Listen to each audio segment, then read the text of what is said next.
Hi കൂട്ടുകാരെ, എല്ലാവർക്കും പുതിയൊരു ക്ലാസ്സിലേക്ക് സ്വാഗതം.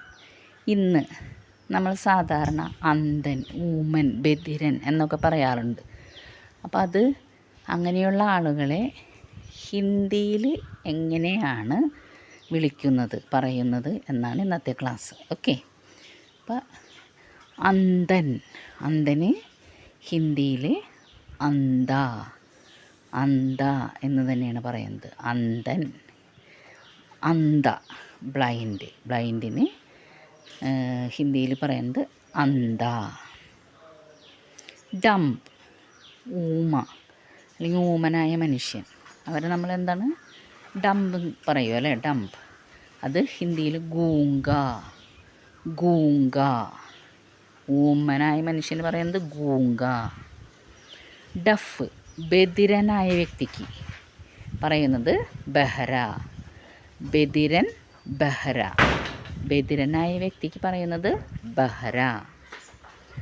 ബാൾട്ട് കഷണ്ടി, മുഴുവൻ മുടിയില്ലാതെ കഷണ്ടിയായ മനുഷ്യന് ഗഞ്ച.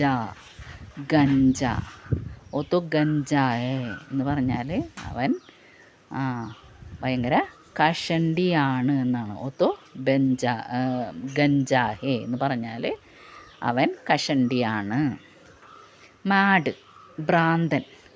ഭ്രാന്തനായ ആൾക്ക് നമ്മൾ പറയുന്നത് ഹിന്ദിയിൽ പാഗൽ. ഒത്തോ പാഗൽ ഹേ, അവൻ ഭ്രാന്തനാണ്. ഒത്തോ പാഗൽ ഹേ, അവൻ ഭ്രാന്തനാണ്. ലീൻ വളരെ മെലിഞ്ഞ് ക്ഷീണിച്ച ആൾക്ക് പറയുന്നത് ദുബല. ക്ഷീണിച്ച എല്ല് പോലെ അല്ലെങ്കിൽ മെലിഞ്ഞ മനുഷ്യന് പറയുന്നതാണ് ദുബല. ഇനി കുള്ളൻ ഡോഫ്, കുള്ളന് പറയുന്നത് ബൈന. കുള്ളന് പറയുന്നത് ബൈന. ഇനി ആരോഗ്യം ഹെൽത്ത്, അതിനെന്താ പറയുന്നത് സ്വാസ്ഥ്യം എന്ന് പറയാം, അല്ലെങ്കിൽ തബിയത്ത് എന്ന് പറയാം. രണ്ടും ഒന്ന് തന്നെയാണ്. ആരോഗ്യം തുമാര തബിയത്ത് കൈസേ ഹേ എന്ന് ചോദിച്ചാൽ നിൻ്റെ ആരോഗ്യം എങ്ങനെയുണ്ട്. സ്വാസ്ഥ്യം എന്നും പറയും, തബിയത്ത് എന്നും പറയും. ഡിസീസ് രോഗം, ഡിസീസ് രോഗമാണല്ലേ, അതിന് ബീമാരി. ഡിസീസിന് പറയുന്നത് ബീമാരി.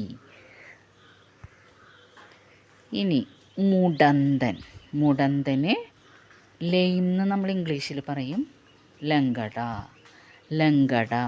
മുടന്തന് പറയുന്നത് ലങ്കട. ലങ്കട. അപ്പോൾ ഇന്ന് ഇങ്ങനെയുള്ള ആളുകളെയൊക്കെ ഹിന്ദിയിൽ എങ്ങനെയാണ് പറയുന്നതെന്നാണ് നമ്മൾ പഠിച്ചത്. Okay, by.